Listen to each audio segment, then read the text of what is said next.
Halo, salam sejahtera kawan-kawan aviasi, salam sehat. Semoga teman-teman semua dalam keadaan sehat walafiat tentunya dan juga terus aktif, terutama setelah kita sekarang mulai bangkit kembali pasca pandemi COVID-19.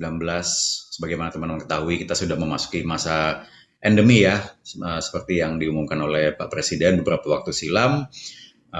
PPKM juga sudah direnggangkan, bahkan sudah tidak ada, namun juga tentunya kita tidak lupa untuk terus menjaga kesehatan dan pesan saya sih mungkin kalau di kerumunan tetap memakai masker ya dan juga tentunya menjaga gaya hidup yang bersih tentunya.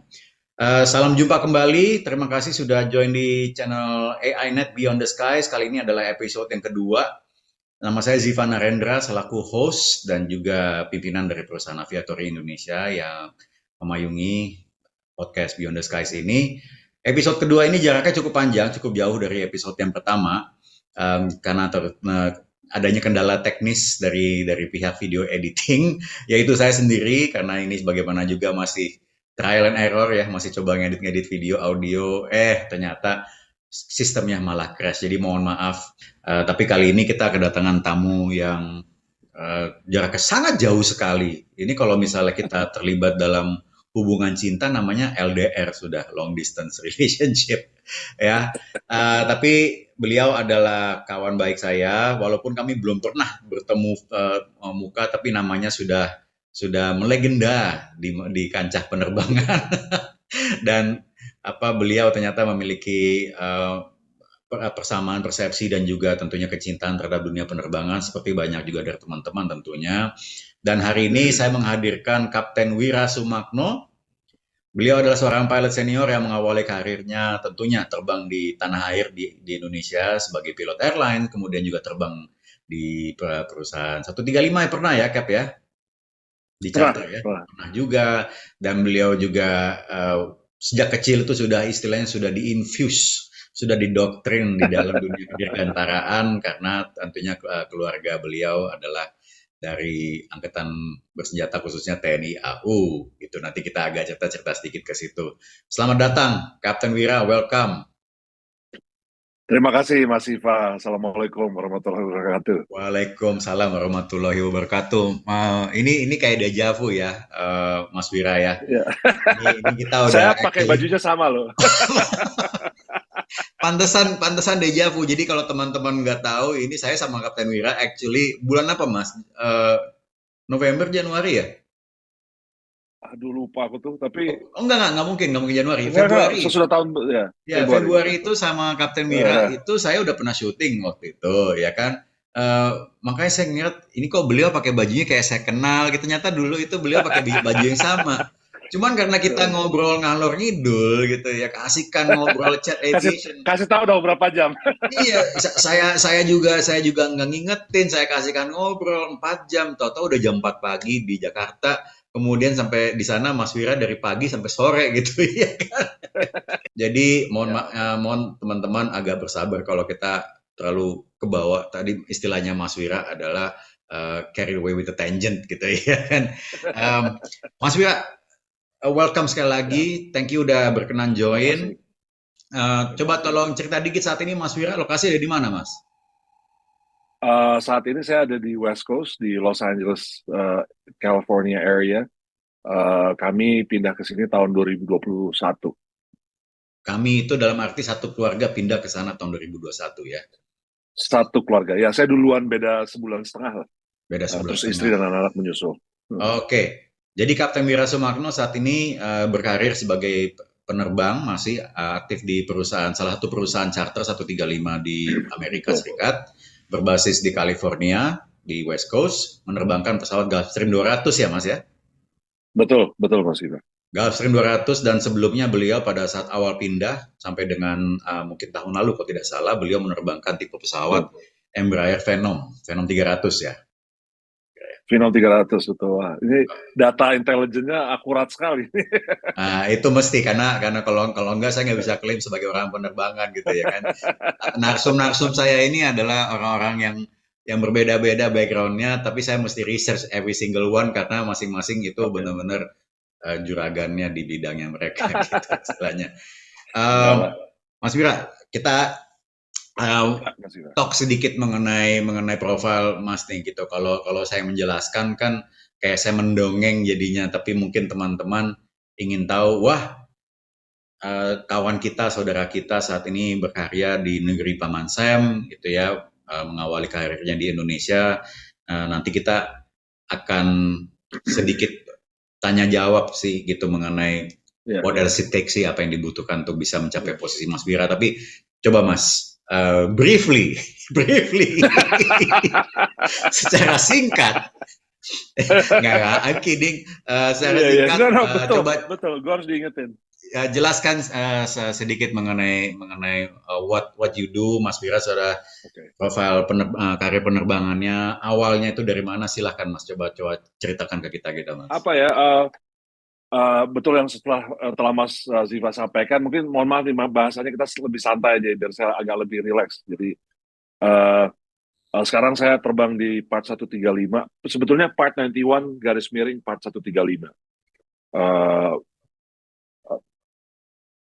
Terbang di pesawat Gauss 1200.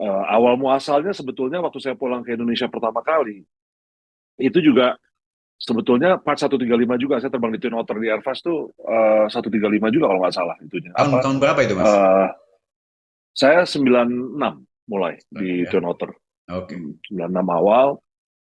Uh, Sebelumnya jadi saya sekolah terbang itu di Amerika awalnya. Jadi saya mendapatkan semua lisensi saya di Amerika. Lalu saya dapat kesempatan untuk meneruskan ditawarin oleh sekolah terbang itu untuk stay untuk menjadi instruktur. Akhirnya saya ambil sertifikasi CFI dan II. Jadi Certificated Flight Instructor (FAA) dan Certificate Flight Instructor Instrument Airplane Single Engine Land (FAA). Karena pada saat itu sebetulnya mungkin saya agak terlalu menikmati terbang di lingkungan sekolah terbang ya. Saya menikmati mengajar, jadi belum kepikiran sebenarnya waktu itu mau pulang ke Indonesia, tapi dapat tawaran untuk bisa terbang turbin, turboprop. Saya pulang ke Indonesia, ke tanah air, mulai bekerja di PT Airbus. Itu my first real job, terbang Twin Otter. Ya.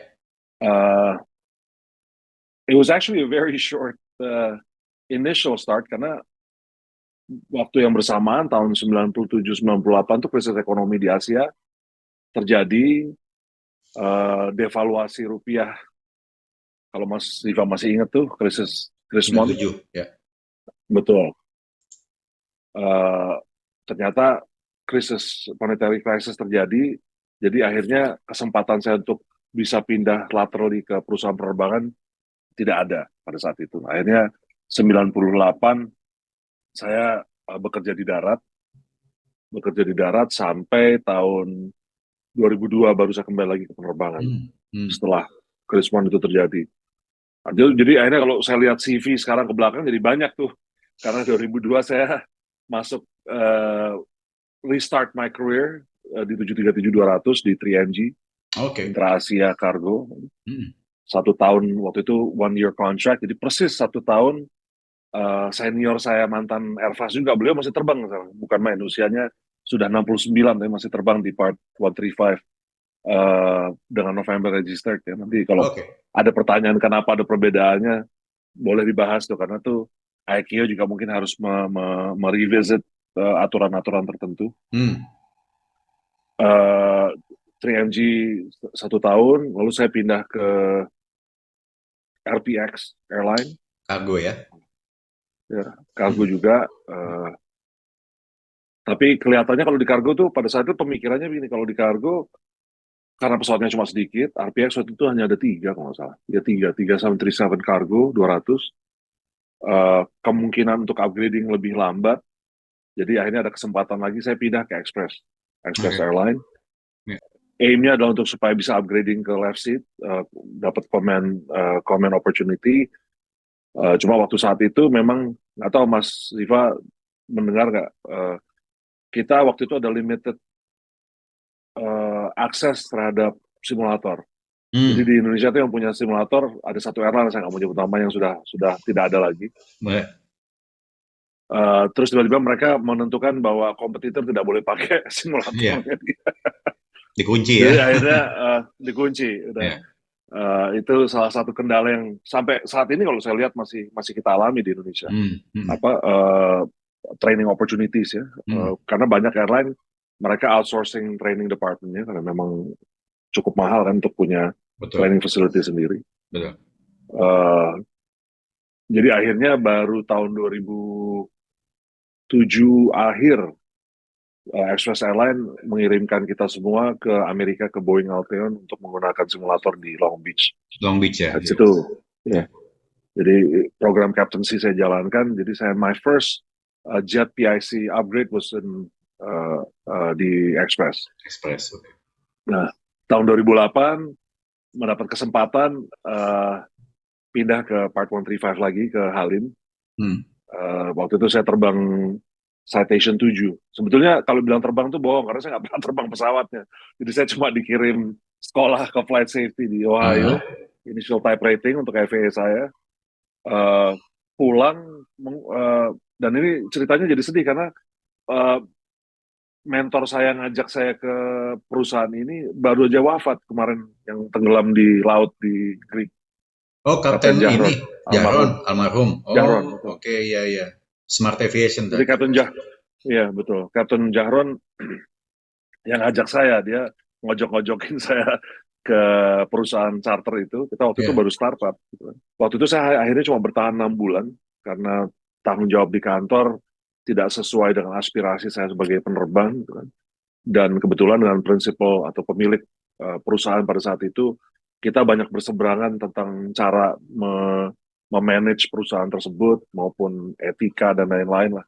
Hmm. Jadi akhirnya saya memilih mundur atas saran dan anjuran banyak senior lagi lah yang lebih lebih lebih matang dalam manajemen aviation. Jadi akhirnya saya mengambil saran salah satu pelaku bisnis penerbangan yang intinya kalau saya boleh rangkum sedikit, ini mungkin buat pesen juga teman-teman yang masih muda nih.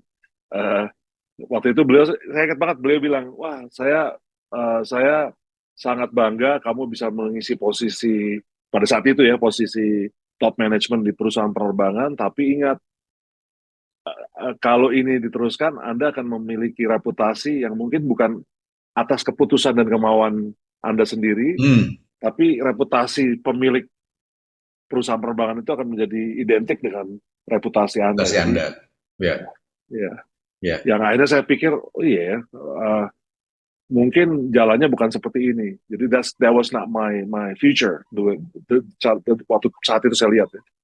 Jadi akhirnya saya memutuskan mundur, uh, dan karena keputusan mundur itu mungkin tidak populer terhadap pemilik, beliau mungkin tidak berkenan. Akhirnya perusahaan-perusahaan yang lain di Halim juga nggak berani, nggak berani Hire. merekrut saya. Jadi ya Oke. nggak berani hire saya. Even Ah, though saya pada saat itu FAA ATP dan punya type rating di private atau business jet ya, ya. di Citation 7. Jadi akhirnya saya sempat agak luntang-lantung tuh sebulan, 2 bulan. Akhirnya kita lihat ada apa namanya, reklame di Kompas, masih saya simpen, ada tuh reklame di Kompas, nanti kapan-kapan saya scan, saya kirim tuh. Hmm. Pokoknya intinya mencari non-type rated untuk 737 300, 400, 500. PO Box, nggak ada nama perusahaan, tidak ada logo perusahaan. Udah bisa nebak-nebak tapi ya. Uh, Belum, sama sekali Belum juga enggak. ya. Belum. Itu Karena zamannya waktu itu zamannya opsi, berarti zamannya udah LCC boom ya Mas ya. Udah mulai banyak LCC yang oh, lahir ya. udah. LCC sudah itu 2008 kan, 2008 akhir. Hmm. Jadi LCC sudah mulai banyak, tapi saya juga masih selektif. Saya nggak mau Hmm. ke, maksudnya semua tempat ya. Jadi saya mencari yang opsinya either ke luar negeri. Pada saat itu ada offering ke Bangladesh, yang terakhir kita ngobrol belum Ya. saya.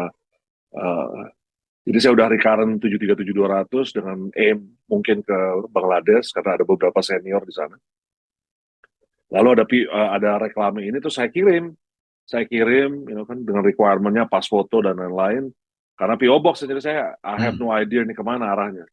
Tiba-tiba dapat surat tuh, belum, surat ya? Surat apa email? Email, udah email. Dapat email untuk screening. Oke. Screening, alamat tempat screeningnya di Kosambi. Saya cuma mikir, Kosambi ini, Siapa ya?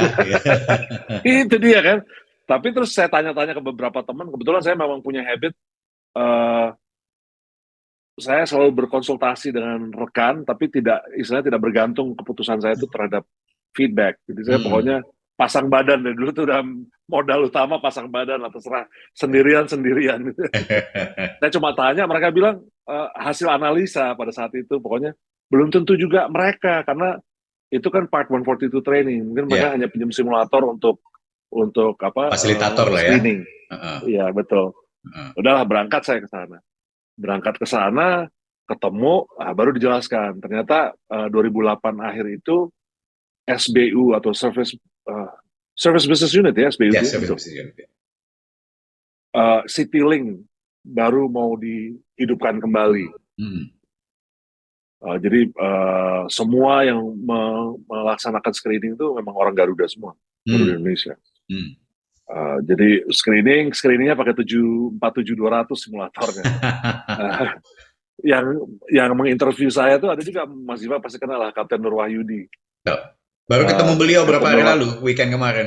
salam salam hormat. Nanti Kapten Nur disampaikan. Wahyudi itu beliau senior manager yang in charge untuk SBU Citylink dari Garuda Indonesia. Hmm.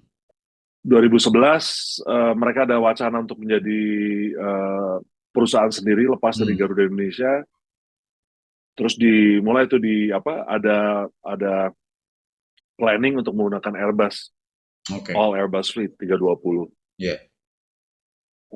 Saya waktu itu saat itu posisi saya sebagai trainer, alhamdulillah dipercaya menjadi FISVIA, flight instructor simulator sama flight Hmm. instructor airplane di Garuda.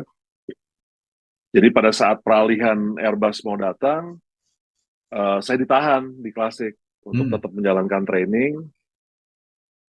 Uh, Pada 2012 saat mereka akan pisah spin off, kita udah dual fleet tuh, jadi ada Hmm. Airbus sudah masuk, teman-teman dari luar yang type rated di Airbus yang menerbangkan, kita yang di Klasik tetap di bawah fleet 737 Garuda Indonesia. Terus pada waktu spin off tuh kita harus ini kan istilahnya ganti seragam gitu. Hmm. Jadi saya sempat 1 bulan pakai 2 ID, satu ID Oh. Citylink, eh, satu ID Garuda. Terus saya ditanya sama my boss pada saat itu, Fleet 737. Dia bilang Fleet 737 akan tetap dipertahankan waktu itu, 737-500-nya. Sama ada beberapa 300. Ya. Saya berkenan nggak untuk tetap bertahan di Garuda Indonesia sebagai kontrak pilot. Hmm. Jadi 2012 teman-teman saya semua tuh ganti seragam dan ganti kontrak bekerja untuk PT Citylink.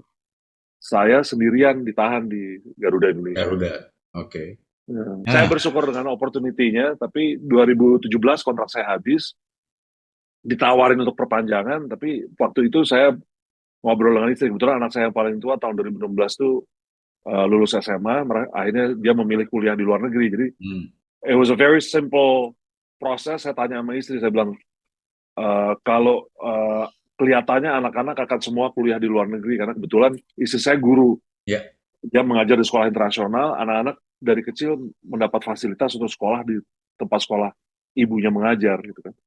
Jadi anak-anak dari SD itu selalu sekolah di sekolah internasional. Hmm. Hmm. Hmm. Jadi saya sudah tahu bahwa mereka tidak mungkin kuliah di Indonesia karena permasalahannya masalah kurikulum dan lain-lain lah. Jadi anak saya waktu itu kuliah di Belanda, saya bilang Hmm. sama istri ini adik-adiknya kalau semua kuliah di luar negeri, mungkin kita akan sangat kerepotan nih kalau Ya. saya tetap di dalam negeri. Hmm. Waktu itu saya belum 50 usia saya. Jadi saya bilang kalau memang kita memikirkan untuk merantau, mencari penghasilan yang lebih baik untuk persiapan pensiun, Hmm. mungkin saatnya sekarang. Jadi akhirnya 2017 tuh menjelang masa kontrak habis, saya mulai mencari kesempatan di luar. Hmm. Alhamdulillah saya dapat di Hong Kong Airlines. Jadi 2017 saya masuk ke Hong Kong Airlines, Hmm. Desember. Oke. Transisi ke Airbus 320. 2019, an unfortunate thing happened with Hong Kong. I don't know if you remember, tapi 2019 tuh protes dan lain-lain mulai Betul. di Hong Kong. Jadi Ya. situasi politik pemanas. Hmm. Intinya waktu itu dipicu dengan penahanan warga negara Hong Kong di Taiwan kalau nggak salah Ya. ekstradisi. Akhirnya peraturan-peraturan berubah, terus ada demonstrasi yang turns into riot. Pada satu saat 2019, airport diambil alih oleh Hmm. demonstran, yang menimbulkan akhirnya penerbangan di Hong Kong Suspend. almost ya suspend. Gitu. Dan itu cuma selang berapa Itu bulan sebelum pandemi ya, Mas? sebelum pandemi, betul. Jadi Hmm. 2019 cukup lama sebetulnya, berapa bulan Hmm. terjadinya. Yang akhirnya Hong Kong Airlines juga banyak suspended, penerbangannya berkurang. Akhirnya saya memutuskan juga nih, saya mau ngapain. Hmm. 2020 ya, 20. 2020 saya memutuskan, prediksi saya pada saat itu untuk bisa kembali ke kokpit dalam waktu dekat kayaknya sulit. Gitu. Hmm.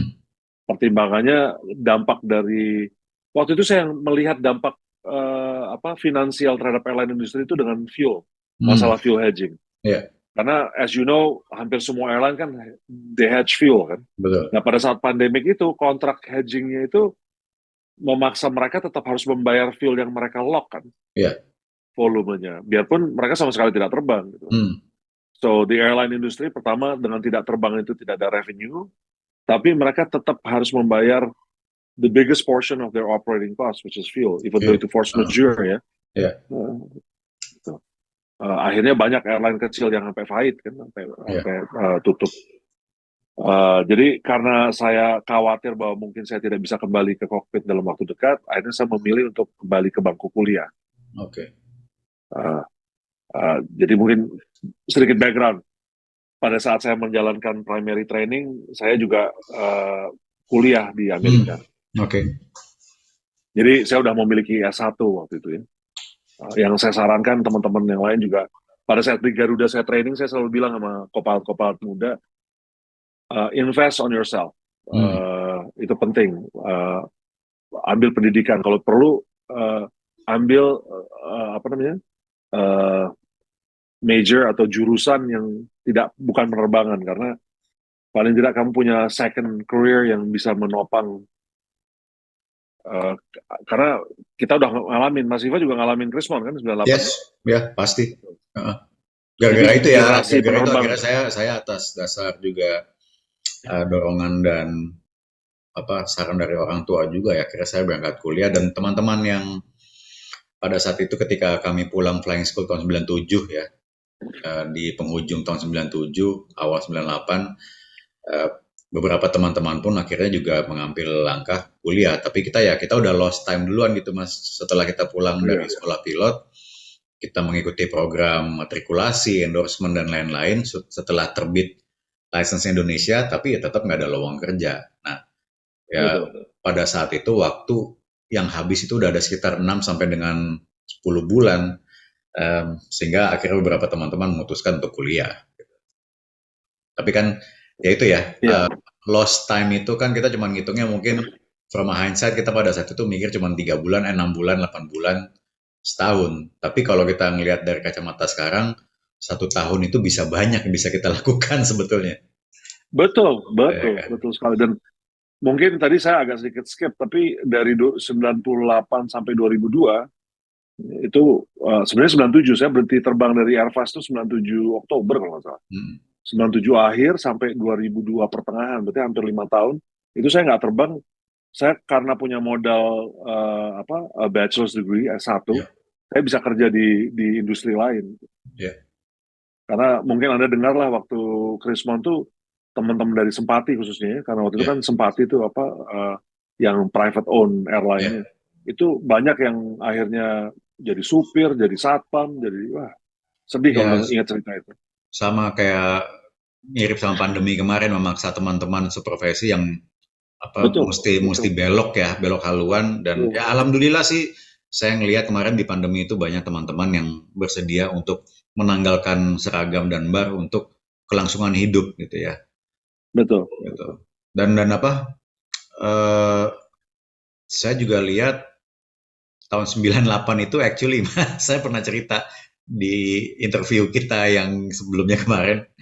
eh, di hari saya melamar ke Sempati adalah hari di mana Sempati Air bangkrut. Jadi apa namanya ini ya, apa namanya, banyak teman-teman yang daftar itu mungkin identik nih, apa, tempat Siva daftar jangan-jangan tutup. Oh iya Kak, kalau teman-teman kan semua idealnya dari sejak masih masih sekolah pilot kan aimnya pasti semua ke Garuda gitu ya. Saya Betul. belum tahu saya mau terbang di mana, tapi saya ingin coba jalur berbeda gitu. Jadilah tantang tenteng bawa CV putih biru ya kan, udah kinclong, udah wangi gitu kan. Datang ke Halim, ketemu salah satu teman saya yang mutual friends kita lah gitu. Ternyata di situ saya temukan antrian panjang karyawan Sempati Air menunggu untuk mendapatkan pengumuman, apa bukan pengumuman lagi udah diumumkan, tapi untuk mendapatkan ya mungkin pesangon ya gitu ya. Iya, Ya betul. di saat itulah Jadi kemudian salah antrian ya. salah antrian, saya antri dengan pede gitu dari bahunya jalannya tegap gitu sampai jadi gini gitu karena ya diliatin satu antrian nih anak mau kemana sih, anak ingusan bocah ini gitu. Gitu. Jadi rata-rata kita yang generasi kita nih, of pilots itu ngalamin sudah dua kali. Hmm, Pertama adalah Krismon 98, yang terakhir pandemi. Jadi betul. memang uh, if anything, moga-moga uh, generasi berikutnya yang mungkin dengan menonton ini punya aspirasi untuk menjadi pelaku penerbangan gitu kan, dari sisi operasional, penerbang ataupun teknik ataupun ground operation. Saran saya adalah uh, untuk menjadi resilient tuh harus punya alternate plan Ya, lah. Sesuai dengan pelatihan kita kan. ya. Pilot kan berpikirnya gitu. Destination kita harus punya alternate gitu kan. First Itu alternate, kalau perlu second alternate. Itu yang banyak juga saya temui bahkan sebelum pandemi ya. Pada saat itu kan ada surging dalam kebutuhan, ada rush dalam kebutuhan pilot-pilot baru sehingga Iya, pada saat ada masanya betul. di mana industri sekolah pilot, sekolah terbang itu blooming Iya. sekali ya, sangat tumbuh Jadi dan dagangan ya, jadi dagangan.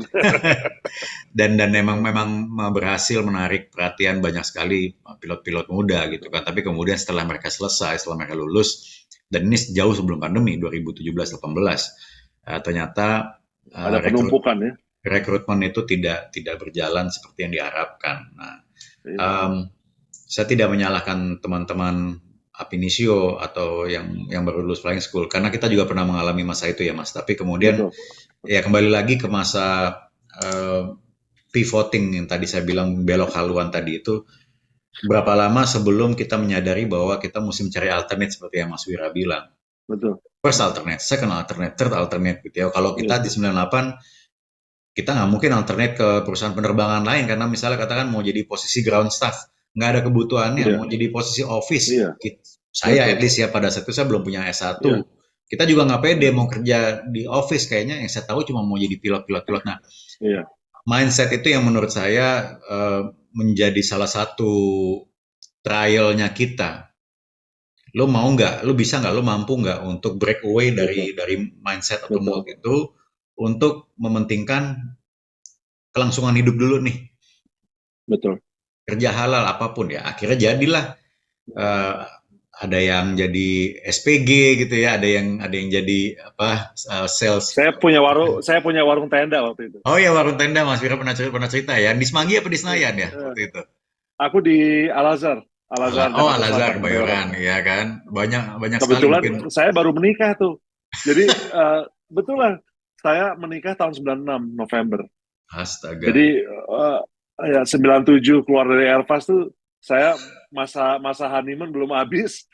Kita harus menghadapi krisis. Kebetulan itulah makanya alhamdulillah udah 27 tahun nih saya menikah. Tahun ini saya 27 28 tahun malah. Tahun ini Alhamdulillah. 28 tahun. Selamat Mas. Uh, Iya, terima kasih. Jadi memang itu apa, trial trial and turbulency-nya sudah teruji waktu awal-awal. Iya. Cuma kembali lagi ke Jadi she mindset tadi. stuck with Kita me. kita, kita kalau zaman kemarin lumayan banyak alternatif ya dengan banyaknya industri atau bisnis startup gitu, Kreatif teman-teman ekonomi, banyak yang betul, Grab betul, dan betul, lain-lain, bahkan dagang betul. online saya lihat. Tapi kalau kita Iya. lihat Waktu 98 tuh, itu kesempatannya sangat sedikit. sedikit sekali. Karena kita Memang Betul, Ada yang sampai jaga wartel, saya jadi agen betul, properti gitu kan, macam-macam ya, lah itu. betul, Mas, betul. Jadi buat apa yang kemudian tadi 2020 ya, 2020 pada betul. milestone hidupnya Mas Wira. Apa yang kemudian mencetus atau men-trigger atau memancing Mas Wira akhirnya coba lagi balik ke US? Itu balik lagi. Jadi pada saat kami di Belanda, saya memutuskan untuk kuliah lagi. Ah, Saya ikut program S2, uh, and ini subjeknya menarik. Jadi apa namanya? My degree is in Sustainable Air Transport Management. oke. Sebenarnya transportasi, manajemen transportasi udara, cuma ada kata tambahannya adalah sustainability. Pada saat itu karena pandemi, Maret saya terima degree, right away waktu itu bulan Maret akhir saya akhirnya mendaftar kerja di DHL. Jadi DHL ada lowongan untuk ground operation di warehouse. Jadi sebetulnya malah bukan manajemen pada waktu itu, pokoknya warehouse staff lah. Hmm, Kita hmm. packing untuk COVID testing kit tuh kalau orang punya Oke. yang personal test tuh Ya. kita yang ngepakin. Karena Oke. datangnya kan bulk ya. Ya. Datang di bulk kita kita yang ngepak ke individual package.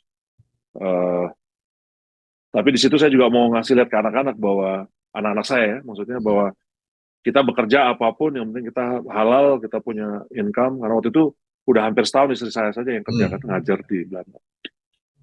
Eh, Proses itu saya berjalan mungkin sebulan setengah melalui LinkedIn. Hmm. Balik lagi saya, I'm not affiliated with LinkedIn, tapi LinkedIn tuh media sosial saya nggak punya yang lainnya Ya. kecuali LinkedIn. Hmm. Jadi proses journey saya selama di PHK itu saya selalu sharing di Hmm. LinkedIn. Akhirnya saya juga sharing proses kuliah saya. Akhirnya saya juga sharing pada saat saya bekerja di warehouse. Eh, jadi akhir Maret tuh tiba-tiba ada perusahaan dari Amerika, namanya Grandview Aviation. Hmm. Dia menghubungi rekruternya. Kamu berminat nggak terbang di Amerika pesawat Phenom 300? Oh, itu justru malah Saya, Grand View Aviation yang ngontak Mas duluan dan itu berkah dari ah, masuk ke posting proses dari kuliah sampai bekerja di masa pandemi ya? betul, betul. Oke. Jadi Oh. proses saya PHK, terus transisi saya yang tadinya aktif airline pilot, terus di rumah, I was a stay home dad. Jadi saya yang ngurusin logistik di rumah, saya yang masak, saya yang bersihin rumah sambil Mas, saya kuliah itu saya itu share tuh. saya ada pertanyaan menarik nih. Itu mereka benar-benar hanya maksudnya eh, bukannya nih blind blind inquiry ke Mas Wira atau mereka sebetulnya lewat profil Mas Wira di LinkedIn itu sudah cukup detail untuk memberikan mereka indikasi bahwa Mas pernah sekolah di US, kemudian juga ya apalagi di masa bersekolah awalnya ya masa muda Mas yang kita nggak sempat bahas tadi bahwa Iya, iya. udah pernah punya history living di situ dan lain-lain itu menurut Mas atau mereka memang benar-benar shot in the dark istilahnya?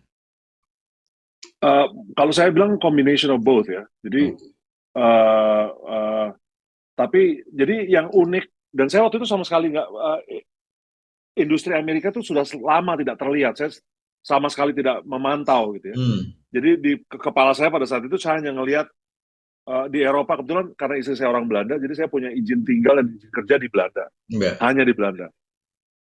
Jadi saya tahu bahwa kemungkinan saya bisa kerja di airline atau perusahaan penerbangan di Eropa itu chances very slim karena pertama mereka butuh EASA license yang Tuh. saya nggak punya. Hmm. Kedua mereka butuh biasanya EU passport. Oh, oke. Karena Eropa kan kecil tuh, jadi mereka selalu berharap penerbang dari Belanda bisa ditaruh di Portugal, ditaruh di Hmm. manapun lah di Eropa gitu. Hmm. Jadi saya juga tahu bahwa kesempatan itu buat saya hampir nggak ada. Jadi saya waktu itu hanya ngelihat EMEA apa Middle East kemungkinannya atau kembali ke Asia. Yang Oke. 2020 tuh sama sekali tidak ada. Saya ngebayanginnya pada saat itu saya berpikir mungkin malah persiapan mental saya terburuk. Kalaupun saya tidak kembali lagi ke kokpit, dengan modal S2 itu saya berharap paling tidak dengan pengalaman mix dari operation sama manajemen, saya bisa masuk ke manajemen something to do with aviation. Ya, ya, ya. Nah, rupanya yang terjadi selama pandemi karena airline berhenti, also abruptly stop di Amerika, akhirnya penerbangan charter di Amerika itu malah demand-nya naik pada saat pandemi. Ya. Khususnya di light jet ya, Hmm. sekelas Phenom, Mustang segala macam. Hmm. Jadi penumpang yang bisnis maupun personal yang can afford business or first class on the airlines, akhirnya untuk melangsungkan kegiatan bisnisnya ataupun dan lain-lain, itu mereka rely on charter. Gitu kan. Ya. Termasuk mungkin penerbangan medical ya Mas ya? Medical, betul. Oh. Jadi akhirnya mereka pada saat itu sudah kekurangan tuh. Jadi waktu pandemi ini, karena airline di Amerika berhenti, tapi it's a long discussion, I don't know if you want to get into it, tapi jadi di big airlines, mereka banyak yang mengambil early retirement supaya tidak ada yang di PHK. Yeah. Jadi di airlines di Amerika waktu pandemi itu tidak ada yang dirumahkan lah istilahnya. Jadi airline pilotnya jumlahnya tetap, karena mereka took early retirement, akhirnya timbul nih kekurangan karena akhirnya demand-nya naik di charter. Oke.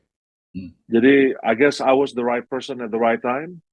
Mereka reach out dan balik ke pertanyaan Mas Siva tadi, mungkin ada kombinasi karena saya punya pengalaman pernah bekerja di Amerika dan saya juga lulus SMA kuliah di Amerika dan kebetulan salah satu network saya yang saya kuliah bersama-sama dulu itu juga masih aktif, jadi mungkin dia lihat ada network di Amerika.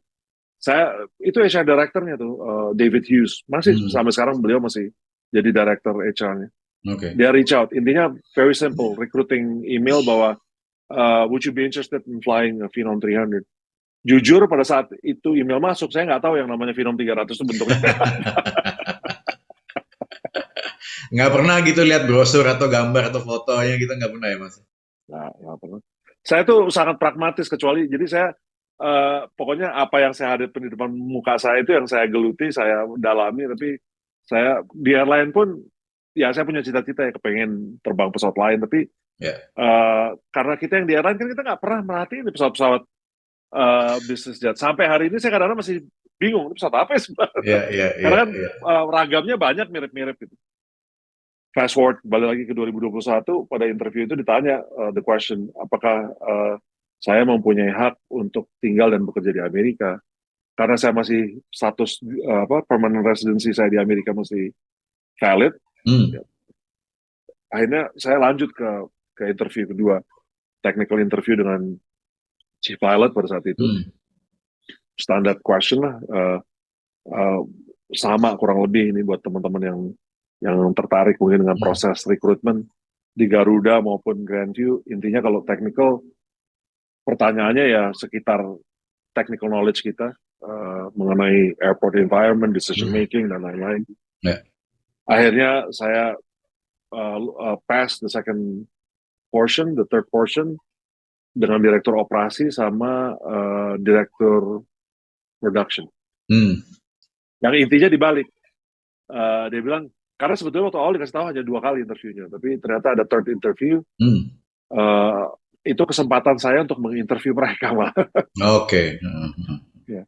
Jadi mereka itu kadang kesempatan yang banyak kita nggak dapat di perusahaan di sini ya, bahwa kesempatan untuk kandidat untuk lebih mengenal perusahaan tempat mereka akan melamar atau bekerja gitu ya, sayangnya. Betul. Jadi memang itu juga salah satu takeaway ya. Saya makin kesini itu juga akhirnya yakin bahwa dalam proses interview itu kita harus memberikan versi terbaik kita, tapi kita juga harus mengenali sifat kita, apakah kita juga fit terhadap perusahaan itu. Nah itu catatan yang bagus buat teman-teman, terutama yang masih fresh graduate ya. Iya. Bagus. Betul. Karena kadang-kadang kita terlalu fokus bahwa saya mau bekerja di perusahaan X gitu kan, karena benefitnya bagus, salary-nya bagus dan lain-lain. Tapi mungkin ada satu aspek dari perusahaan itu yang mungkin tidak cocok dengan kita, gitu. Dan yang tahu hanya kita kan, gitu kan. Betul. Akhirnya dari konflik itu, karena kalau menurut saya hubungan kerja maupun hubungan personal itu sama, gitu kan. Itu kan bagaimana kita bisa beradaptasi terhadap satu sama lain gitu. Ya, ya. Kalau memang sudah ada satu hal yang sangat berbeda, eventually pasti akan ada problem. Memang balik lagi kalau kita bicara profesionalisme, harusnya itu bisa membatasi, ya kan, uh, konflik. Tapi at the end ya we can only be ourselves menurut saya. Tapi Jadi kadang-kadang kesempatan, ada dilema yang banyak dihadapi teman-teman juga ya, terutama kembali lagi ya, bukan saya uh, menaruh di bawah mikroskop untuk industri di sini nggak, tapi kenyataannya adalah begitu kan, maksudnya teman-teman mempunyai dilema, terutama yang baru mau memulai iya, karirnya, mereka mungkin ketika masuk masuk ke pintu perusahaan tersebut sudah merasa minder duluan gitu ya, bahwa ini satu-satunya chance saya untuk bisa memulai awal karir betul, sebagai pilot gitu kan, sehingga apakah mereka dihadapkan atau mungkin di dalam benak mereka sendiri adalah kalau saya nggak lolos di sini ya, ya maksudnya it's apa ya, do or die istilahnya gitu, dan kadang lebih parah betul. lagi mereka dihadapkan pada situasi di mana ambil peluang ini atau ya nggak akan ada peluang lain gitu ya kan. Ya, memang. Uh, Dan jadi mungkin kan memang apa namanya, harus kita khususnya di Indonesia mungkin belum terlalu banyak informasi tentang opsi, gitu kan. ya, Karena penerbang ini kan banyak sebetulnya. Jadi bisa terbang mengajar, ya kan, mengajar di sekolah terbang itu hmm, satu. Agricultural pilot itu hmm, hampir nggak ada orang tahu di Indonesia tuh ada, ya, tapi sebetulnya berkembang tuh, betul, sangat berkembang. ya, Uh, it's a very high risk environment, tapi kalau menurut saya, nah problemnya juga kadang-kadang di industri kita nasional, penghargaan terhadap penerbang yang mungkin bukan airline pilot ya, atau sekarang charter pilot mungkin belum sama atau cukup untuk menopang hidup. Jadi akhirnya orang aim-nya hanya selalu airline. Mungkin sekarang charter, tapi charter juga masih sangat sempit. Jadi kalau saya bilang kemungkinannya juga orientasinya sekarang orang intinya pokoknya ke airline kalau menurut saya. Yang dan sebetulnya dan opsi-opsi lain banyak. dan sudah demikian halnya dalam 10 tahun terakhir. Kalau saya melihat, Ya, saya menyebutnya airline centric ya. Kita terlalu airline centric. ya, Jadi betul, jadi industri memang lah airline itu kalau secara skala memang di negara manapun itu adalah tonggak industri penerbangan sipil, memang betul, demikian. Tapi uh, kemudian bahwa semuanya diorientasikan untuk bisa betul. menopang atau mengisi industri airline, menurut saya itu tidak tepat juga karena contohnya flying school ya. Flying school kita kan ketika kita mau jadi pilot kita belum ada bayangan, sama kayak Mas Wira sama kayak saya dulu, Ya, kita udah ada bayangan kita mau jadi airline pilot, tapi kan kenyataannya belum tentu demikian. Nah, tapi betul, ketika masa-masa training, termasuk dari basic, dari event penerbangan kita pertama sampai dengan kemudian juga stage check sampai kemudian juga eh, tahapan-tahapan berikutnya gitu, itu semua sudah diarahkan dengan mindset bahwa saya akan ke airline. Yang menurut saya itu tidak tidak shaping, tidak membentuk mentalitas betul, yang betul, tepat betul, untuk kita menjadi pilot seoptimal mungkin. betul, Whatever yang akan kita terbangkan dimanapun kita akan terbang nanti, kita mesti betul. prepare untuk apapun, terbang apapun Ya, dimanapun gitu ya kan. betul, betul. Demi apa? For the sake of what? Ya kelangsungan hidup dan mengawali karir kita, ya gitu kan. Dan Dan mungkin boleh saya tambahkan sedikit Mas Siva. ya, And I think ini yang saya lihat common ground saya dengan Mas Siva, bahwa saya waktu sekolah terbang itu sama hmm, sekali tidak ada bayangan bahwa oh saya mau jadi airline pilot. Jadi saya I don't have an end goal in mind. ya, Goal saya adalah saya kepengen bisa mempunyai kecakapan untuk menerbangkan pesawat. ya, Jadi pesawat apapun itu. Gitu. Jadi saya melihat selalu step-step, ya kan? Itu hanya untuk mencapai saya mempunyai surat kecakapan penerbang single engine, multi engine. Jadi saya nggak ada, wah saya kepengen terbang 737, hmm, saya pokoknya intinya kepengen terbang karena it's the love of flying. ya, Kalau menurut saya pada saat saya berapa belas tahun kemudian menjadi trainer di airline, saya lihat banyak yang motivasi adik-adik kita tuh salah gitu. Jadi dia betul, lihatnya hanya wah airline pilot gajinya besar ya kan. ya, Uh, khususnya even here in the States masih sama, tapi di Indonesia khususnya pada saat itu ya, social statusnya langsung tinggi gitu kan. Iya. Bayangin umur 19 co-pilot di Garuda gitu, oh, di lingkungannya udah yang paling keren lah gitu kan. Cuman saya lihat gini Tapi juga, eh, ketika ketika ya tadi ya Mas kata kuncinya adalah eh, end goal-nya itu udah kelihatan, artinya kan semua effort yang ditaruh di situ ya termasuk dari segi investasi. Misalnya katakan disponsori oleh orang tua. Orang tua betul, maka memutuskan mengambil keputusan untuk menginvest ke pendidikan anaknya karena sudah terlihat bahwa akan ada end goal-nya yaitu terbang di iya, airline. betul, Ketika itu tidak terrealisasi dan ini banyak sekali iya, terjadi hitungannya ratusan sekali banyak ada iya, ratusan teman-teman yang faktanya tidak demikian. Karena apa? Karena program flying school-nya pun distrukturkan untuk bisa memenuhi demand airline. Di mana kalau kita lihat di negara lain ya, even katakan misalnya di Singapura, Singapura sekarang cuma punya satu flying school yang benar-benar punya iya, pesawat dan itu basisnya di Seletar, gitu kan ya. Eh, apakah semua lulusan flying school ini akan masuk ke Singapore Airlines atau Tiger? Tidak juga, gitu. Ya toh. iya, Tapi ya seperti Mas bilang, to be the best pilot that you can be dengan the given aircraft that you are been designated to fly, begitu istilahnya, ya kan? betul, betul, Di Amerika pun setinggi-tinggi pendidikan di universitas seperti Embry-Riddle atau North Dakota dan lain sebagainya, seorang kadet atau bahkan mahasiswa belum tahu pasti di mana dia akan end up. Dia bisa terbang di komuter, dia bisa terbang di bush flying, dia bisa banner towing kayak saya dulu. Siapa sangka betul, gitu kan. betul, Mimpi betul. airline itu adalah benar-benar jenjang perjalanan yang panjang sekali. Benar nggak Mas? Iya, Benar nggak? Korek. betul, betul, betul sekali. Betul, ya, no, no, betul. Anda betul sekali. Dan malah mungkin saya koreksi sedikit kalau di Amerika karena mungkin industri penerbangannya lebih lebar ya. Jadi pilihannya belum tentu semua orang memang punya aim untuk ke airline Sana, oke. Ya.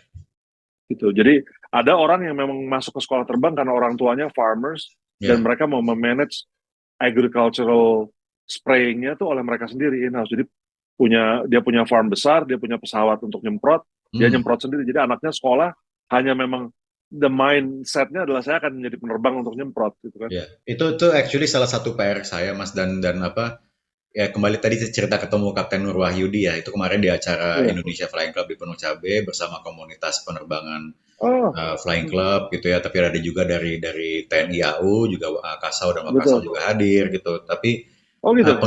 penggiat-penggiat general aviation seperti salah satu tamu yang akan saya datangkan insya Allah ke depan saya sudah bicara sama beliau adalah Pak Sigit Samsu presidennya IFC gitu ya Oh beliau iya, iya, iya. ya beliau dulu Oh juga saya kenal baik. Saya ya kenal kan baik sama Mas Sigit. Salam beliau kan hormat dulu buat juga Mas Sigit. juga juga lama bantu di Airfast zamannya Pak Frank sama Pak Erlangga gitu ya kan. Oh, betul. Nah, saya nggak exemplify hanya beliau gitu, tapi eh, kita butuh innovative minds gitu ya, benar-benar Iya, yang ingin membuat raising awareness terhadap potensi penerbangan sepenuhnya. Tadi Mas Wira betul, menyebutkan general aviation. Benar, general aviation bisa dibilang tidak eksis di Indonesia. Kalaupun betul, eksis itu juga di bawah bayang-bayang payung regulasi yang setiap saat siap untuk betul, menghentikan operasional mereka gitu ya kan. betul. Kalau Um, kalau saya lihat memang kita tuh masih dalam kebijakan masih sektoral, jadi tidak ada tadi tuh bahasanya sinergitas.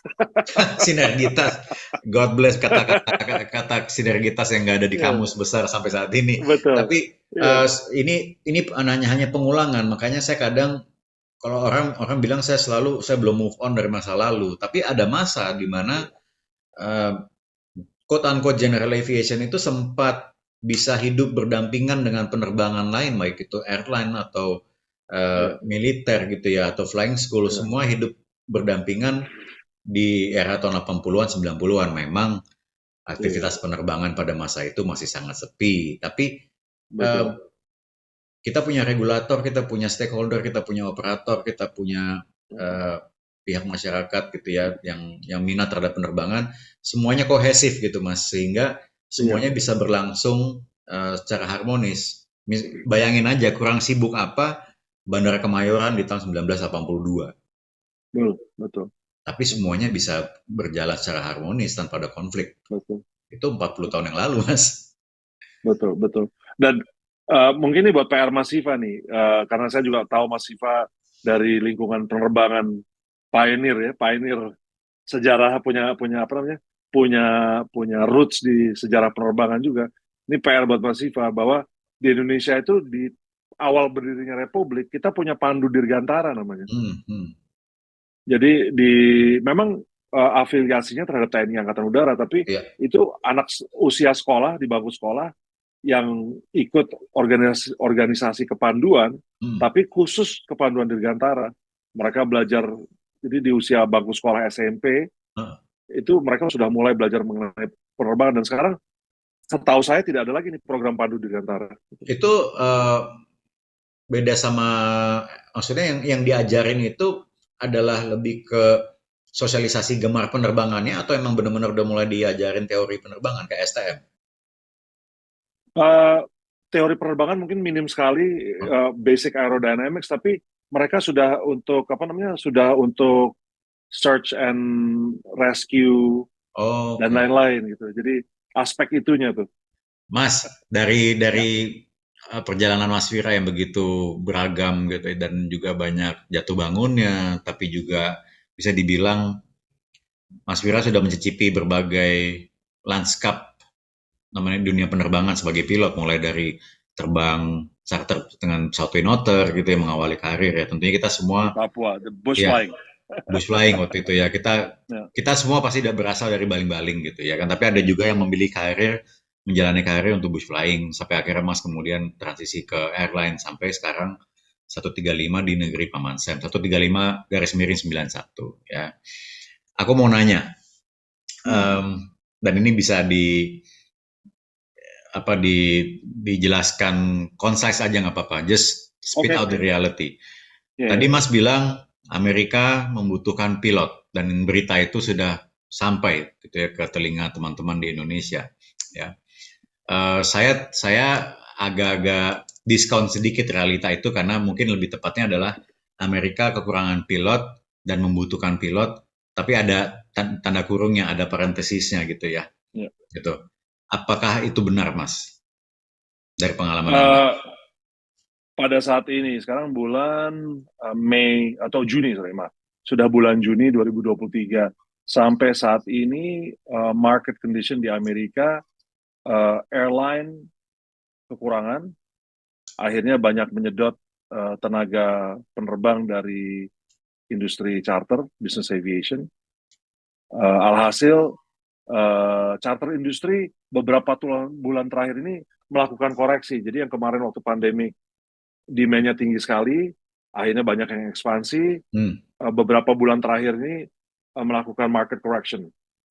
berupa? Karena akhirnya demand-nya turun.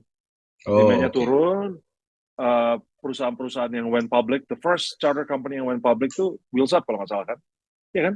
Oh, bukannya Jets ya? Emang itu udah fully IPO? Saya nggak tahu juga. Oh, udah dari kan dia di bawah Berkshire kan udah dari awal Udah 2000 di itu. Heeh, heeh.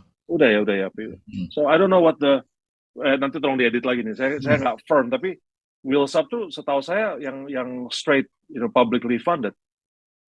Mungkin Oke, publicly funded ya, mungkin the publicly first funded. publicly funded, Ya, funded ya. ya, ya. Itu kan mereka ini lagi under investigation nih. CEO-nya udah jadi digorengnya terlalu mantep tuh Wheels Up. Itu kemarin Mereka juga jual. juga ada case dengan Fly It atau apa gitu yang pakai semuanya fleetnya Honda. Ingat nggak? Tahu nggak? Oh iya iya, Jet It. Jet It, ya kan? Ya, itu juga sama. Nah, Jadi kemarin ini nih market correction-nya akhirnya semua yang kemarin mendompleng ya bahasanya kali ya. Mendompleng high demand di charter industri dengan overselling capacity segala macam, akhirnya market correction-nya revise the industry. Wheels Up karam, CEO-nya keluar mungkin under investigation, dan mungkin ada lawsuit yang akan timbul nih gitu kan, pasti itu.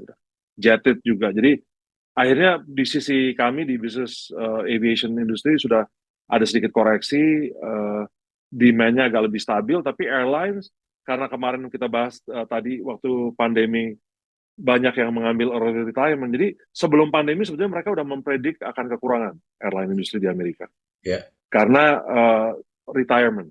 ya. Karena balik lagi Lebih banyak yang cyclical, retire daripada fresh graduate ya. betul. Karena 2002 itu di Amerika kan sempat ada krisis tuh, Ya, 2000 early 2000. Jadi ya. karena ada krisis economic crisis juga, demand-nya rendah, akhirnya orang nggak ada yang sekolah tuh, nggak ada yang mau jadi penerbang. Ya. Padahalnya tiap tahun ribuan orang tuh yang pensiun dari airline. Hmm, hmm, hmm. Kena di umur 65. Nah, Ya. pada waktu pandemi, karena airline industri berhenti, mereka memilih banyak pensiun dini. Hmm. Jadi yang harusnya pensiun 2023, 24, 25 itu 2020 mereka pensiun dini semua. Oke, oke. Gitu. Karena nggak ada demand kan. Jadi waktu 2021 mulai demand-nya naik, 2022 kemarin bukan main demand-nya balik lebih cepat, full swing, akhirnya that's what creates the shortage. Gitu. Tapi Akhirnya kebutuhannya sangat kurang. ah, Ya, apa yang Mas Wira lihat dengan makin belakangan ini kita ngelihat dari khususnya dari ini ya Perserikatan Pilot-Pilot Airline ya kita lihat ya, em, airline pilot Kanada kemudian akhirnya merging dengan strategi dari airline pilot Amerika Alpha gitu ya. betul. Kemudian mereka fight together gitu. Kemudian juga ada pemogokan pilot-pilot United. Terus kemarin Betul. juga Si em, Kanada kan WestJet atau apa tuh? WestJet ya, WestJet ya kan, betul. WestJet. Kemudian juga saat ini juga Southwest setelah kemarin Iya, adanya banyaknya permasalahan di akhir tahun 2022, iya sekarang betul. pilot-pilot Southwest juga banyak sepertinya udah mulai unrest gitu. Nah, Iya. apa dampaknya ini yang Mas Wira lihat terhadap rekrutmen pilot-pilot muda, khususnya kalau kita orientasi lagi ke kebutuhan tadi gitu ya. Iya. Apa sih dampaknya kepada pilot-pilot yang bukan warga negara Amerika? Nah, jadi memang ini yang mungkin harus diperjelas mungkin. Perbedaan struktur pemerintahan gitu kan. Di negara-negara seperti Indonesia dan lain-lainnya, industri bisa mendrive kebijakan imigrasi. Hmm. Di Amerika tidak. Gitu. Nah, Jadi di mana satu sisi ada kekurangan, mereka punya limited ability untuk mempengaruhi kebijakan imigrasi. limited. Limited. Oke. Okay. Jadi limited, bukan tidak bisa, tapi limited. Jadi saat ini kebijakan yang saya tahu to date, ada perjanjian bilateral antara beberapa negara dengan Amerika yang mengizinkan orang yang memiliki profesi penerbang bisa bekerja di Amerika. Yang sudah punya Terutama experience ya. yang sudah punya experience. Bukan yang Itu Napinisio ya berarti ya. bukan, ya. Oke. Okay. Jadi punya experience. Jadi ini udah grandfather into one kebijakan. Hmm. Itu Australia.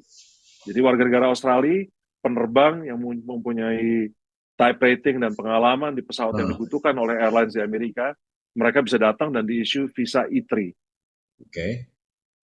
Sekarang Singapura, Chili, saya lupa tuh harus dilihat coba nanti Mas Diva research lagi deh. Yang terakhir tuh seingat saya Australia, Singapura, Chili, dan satu lagi negara di Amerika Latin. Brazil malah Yang enggak ya? Bukan Brazil? Brazil enggak kayaknya deh. Oh, saya kira karena Brazil sempat mau ada kerjasama Embraer Boeing itu jadi ada Enggak, opening gitu enggak? belum. Setahu saya belum. Oke. Okay. Gitu.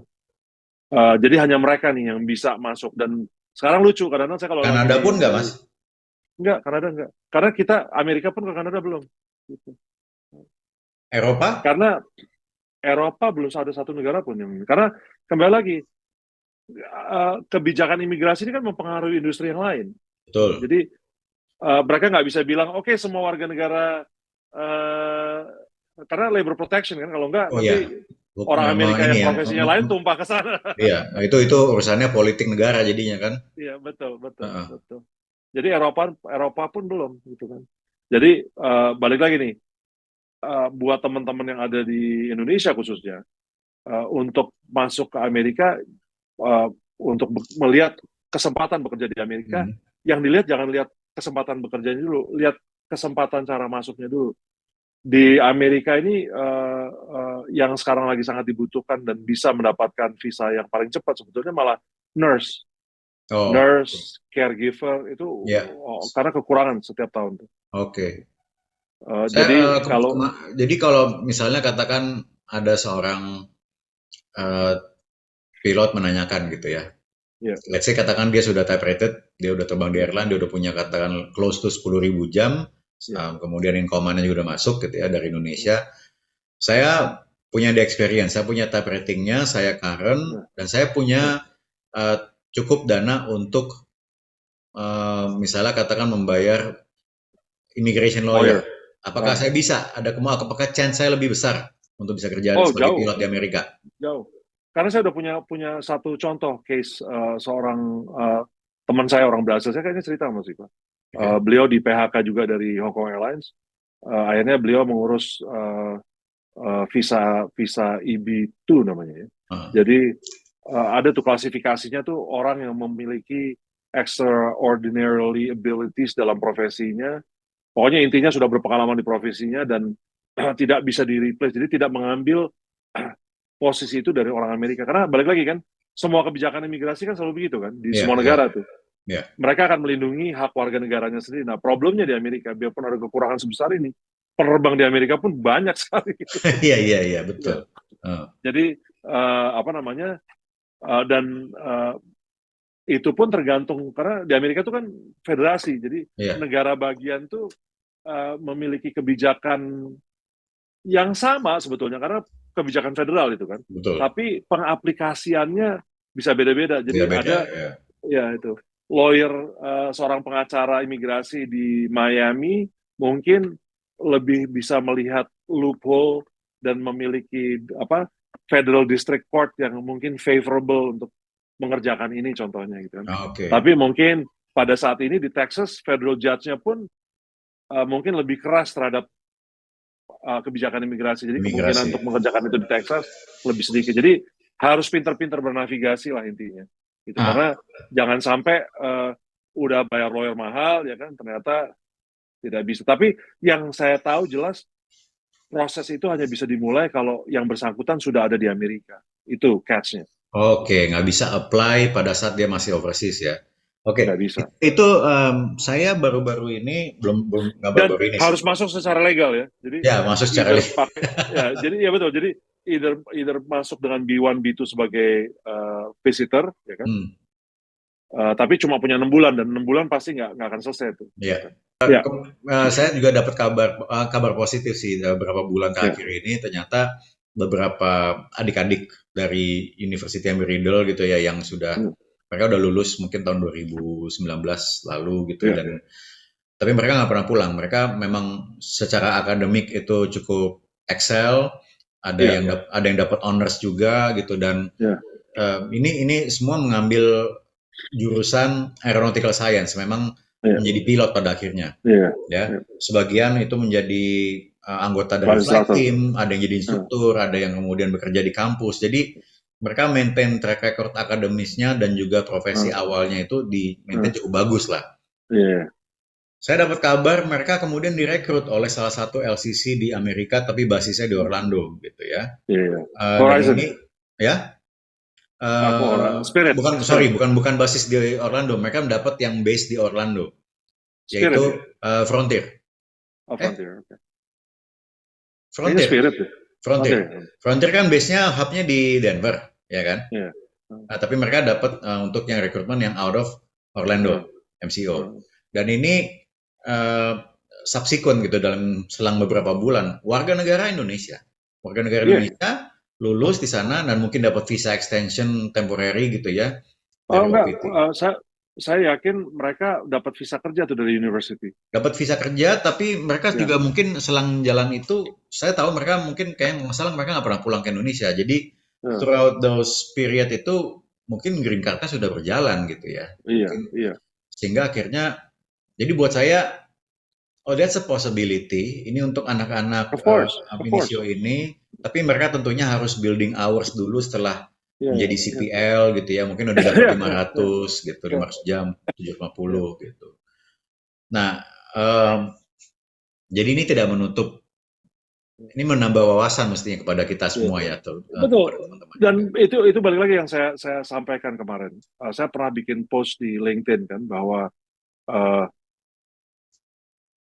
jangan melihat migrasi itu menjadi opsi hanya untuk mencari kerja. Jadi Iya. yang harus dilihat migrasinya dulu. Mungkin saya exception to the case karena kesempatan saya pulang ke Amerika untuk bekerja itu mereka yang menginisiate gitu kan. Karena Iya. sebetulnya buat saya pribadi tidak terpikir, tapi Iya. begitu mereka merekrut karena ada kebutuhan dan kebetulan saya masih memiliki permanent resident visa, saya bisa langsung pulang gitu kan ke Hmm. Amerika. Tapi kalau buat orang yang, karena saya banyak nih kan ngobrol sama teman-teman nih, aduh Hmm. gue kepengen nih kerja di Amerika gimana? Saya selalu bilang jalannya ada gitu kan, tapi yang dilihat harus migrasinya gitu kan, Iya. Iya. Bukan karena penerbangannya. beda, Ya. bukan karena itu kacamatanya harus dilihat berbeda dengan kalau kita mau ke Emirates terbang di mana namanya Dubai atau mau Hmm. terbang di Hong Kong. Karena kalau itu kan kita tahu bahwa kita hanya sebagai kontrak expat pilot gitu kan. Iya. Di sini tidak ada istilah expatriate pilot karena begitu once pertama you already have to have the apa uh, persyaratan imigrasi yang sudah harus kita miliki. Iya. Ada beberapa case yang tadi kita bahas mengenai E3 visa, ada yang sudah sifatnya bilateral, tapi itu sudah harus ada peraturan, masuk nggak kita di peraturan itu kan? Itu baru baru mereka tapi mereka tetap statusnya lokal. Jadi Iya. istilahnya uh, Residen out ya. ya, jadi mereka statusnya gaji akan sama, benefit akan sama, tidak akan dibedakan. Oke. Itu kan beda dengan kayak kita terbang di Emirates. Kalau di Emirates kan Iya. memang semua mereka tahu bahwa ya you're an expat pilot. Jadi Iya. istilahnya begitu Anda berhenti bekerja ya pulang. Yang E3 memang statusnya mungkin sama, tapi dari sisi remunerasi dan lain-lain sama. Sama. Dikasih base-nya di mana, you have to live like anybody else di base Mungkin itu. yang nggak dapet cuman kayak 401k gitu ya. Mestinya harus dapat juga itu. Walaupun bukan citizen.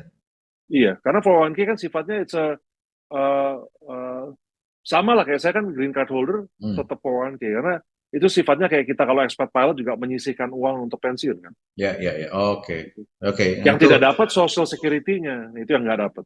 bukannya malah kebalik, Social Security pasti dapat. Gitu kan, karena kayak saya kerja di sana aja kan saya dapat. Nomornya dapat, Nomor nomornya dapat. dapat, kita Tapi bayar. savingnya enggak ya? Nah, itu Oh, dia. programnya enggak. Oke, Iya, got iya. it. Karena Oke, jadi orang selalu bingung untuk social security itu kan sebenarnya begitu umur 65 dapatnya. iya, iya, Benefit iya. yang Masa dari tua ya, pemerintah ya. masa Oke, tua. jadi ini Kalau punya permanent residence dapat, dapat kayak ya. saya dapat, ya. Ya, Tapi ya. kalau yang E3 visa, setahu saya enggak karena visa itu it ties in with your employment. Ya. Ya, Oke. ya, Ini mungkin menjawab banyak sekali pertanyaan teman-teman ya yang ya, apa baik yang sudah experience maupun yang ya, fresh off dari flying school atau masih mencoba meniti karir gitu. ya, Tapi realitinya in reality Mas Wira, nggak usah dipoles-poles, nggak usah ya, dimanis-manisin. ya. Jadi pilot di Amerika emang semanis itu ya, berkarir jadi pilot di Amerika emang semanis itu ya. Dari segi gaji, tunjangan, suasana kerja, kemudian ya Amerika kan belakangan ini situasi sosialnya juga tegang di beberapa tempat gitu. Emang segitu manis ya Mas terbang di Amerika ya? Itu Susah susah di jawabnya. apa namanya jadi balik lagi kalau bicara apakah semanis itu di mana-mana ada manis pahitnya gitu ya. Buat saya pertama pada saat saya ditawarkan pekerjaan di Amerika saya tidak punya opsi lain gitu kan. Either saya stay di negeri Belanda untuk bekerja tidak di kokpit Ya, atau saya mengambil pilihan ini untuk bekerja di sini. Once that decision was made untuk kembali bekerja di kokpit dan keluarga menyusul ke sini, istilahnya karena ini jatuhnya jadi migrasi kan. ya, Saya ya, ya. migrasi pulang ke Amerika dengan segala konsekuensinya, istilahnya rumah di Belanda kita jual, kita pindah ke sini, anak-anak kuliah di sini, yang selesai kuliah pun akhirnya bekerja di sini. Uh, jadi istilahnya kita tidak bisa semata-mata terus ada tawaran di Indonesia, mau pulang nggak ke Indonesia gitu kan. Terus gimana caranya saya pulang ke Indonesia Iya, gitu. iya, iya, iya. Iya, Jadi itu yang harus dipikirkan juga, mungkin tambahan buat teman-teman gitu kan. Makanya itu tadi saya bilang aspeknya harusnya berpikirnya apakah betul Anda mau berimigrasi ke Amerika gitu kan. Karena otomatis kalau Anda akan pindah ke sini, you have to deal with everything that comes with it. Ya. Konsekuensi pajak. Kebetulan saya memilih tinggal di California karena kesempatan pertama waktu untuk bekerja di Grandview di California. California itu negara bagian yang pajaknya paling tinggi di Amerika. Betul. Betul. Jadi konsekuensinya gross to net ratio-nya ya tahu sendiri lah gitu kan. Tapi balik lagi saya berangkat pindah dari sini dari Belanda yang pajaknya lebih tinggi lagi. Jadi Dalam situasi yang juga bisa dibilang memang mendesak ya waktu itu pilihan itu ya. betul. Mas, Jadi uh, okay, sebutkan 3 pro bekerja di Amerika dan 3 kontra bekerja di Amerika. Jadi kalau bicara pro-nya, mungkin pro-nya sama. Pertama, saya terbang. So it doesn't matter where it is, ya saya terbang. Mau dibilang pesawat kecil, pesawat gede, pesawat, it doesn't matter. Saya bersyukur alhamdulillah sekarang masih diberikan oleh Tuhan kesempatan untuk tetap bisa berkarir di profesi yang saya cintai. That's one. So menjawab pertanyaan Mas Iva dimanapun sebenarnya it doesn't matter. Yang penting terbang. Kedua, ya pro, saya masih mendapatkan gaji yang cukup. Cukup tuh semua orang punya definisi masing-masing. Tapi pada saat hari ini, saya bersyukur bahwa gaji saya cukup untuk menghidupi istri dan anak-anak saya 3 yang sudah dewasa. Jadi kami alhamdulillah dengan segala... Tanpa menyebutkan angka ya, tanpa menyebutkan angka. Amerika, Hong Kong, Indonesia. Dari pendapatan yang Mas hasilkan selama ini gitu ya, kita nggak nyebutin angka, tapi dari rasio mencukupi kebutuhan hidup itu, dari tiga region ini, mana yang menurut Mas paling balance? Mungkin sekarang ya. Sekarang, karena sebetulnya nilainya nih, balik lagi kita nggak nyebut angka, nilai, dan sebenarnya gampang. Amerika tuh sangat transparan. Jadi, I think I send it to you kan, NBA salary survey itu terakhir. Iya, itu dipublish semua untuk publik itu. Ya, itu dipublish gitu. Survei itu dipublish, jadi ketahuan tuh. High-nya berapa, yang median berapa, yang low berapa. Tapi saya bilang sekarang gini, di Hong Kong sebetulnya nilainya yang paling besar. Jadi, what I earn now masih di bawah what I earn in Hong Kong. Karena cost of living-nya ya? No, gross-nya. Jadi, gross-nya, gross-nya masih lebih besar di Hong Kong daripada sekarang saya. Karena saya masih di mid-size kan. Ya. Saya experienced captain di G200 International Mid-size. Jadi, income saya masih di bawah yang saya terima di Hong Kong. Tapi dan sebenarnya pajak pun, saya membayar pajak lebih besar daripada waktu saya di Hong Kong. Cuma saya menilai dari sisi balance, waktu di Hong Kong, saya sebagai expat pilot. Dan saya mengalami, kita sebagai expatriate pilot, di Hong Kong masih manusiawi. Kebijakan imigrasi, biarpun visa itu terbit dikarenakan pekerjaannya, pada saat pekerjaannya diberhentikan, kita masih bisa menghabisi waktu sisa validitas ya. Validitas ya. Itu bahasa Indonesia benar ya, validitas. Itu benar. I stand behind it. Validitas visa tinggalnya. Oke. Setahu saya nih, mohon dikoreksi teman-teman yang di Timur Tengah. Setahu saya di Timur Tengah kebijakannya beda. Jadi once you lose your job, tenggang waktunya tuh sebentar banget untuk keluar dari negara itu. Kalau nggak salah 1 bulan sih ya. Itu dia. Jadi dari pengalaman itu, saya tidak mau lagi jadi expat pilot. Pro yang ketiga, saya merasa saya punya di Amerika ini, saya merasa punya kebebasan dalam memilih hidup. Karena Amerika ini Anda punya pengalaman juga kan tinggal di Amerika. Apapun yang kita lihat, hal-hal yang negatif yang terjadi di Amerika, kita masih bisa memilih hidup dengan cara kita tanpa orang mengganggu kita. Jadi saya sebagai orang Muslim ya kan, orang Muslim berangkat dari etnis minoritas di Amerika, gitu kan.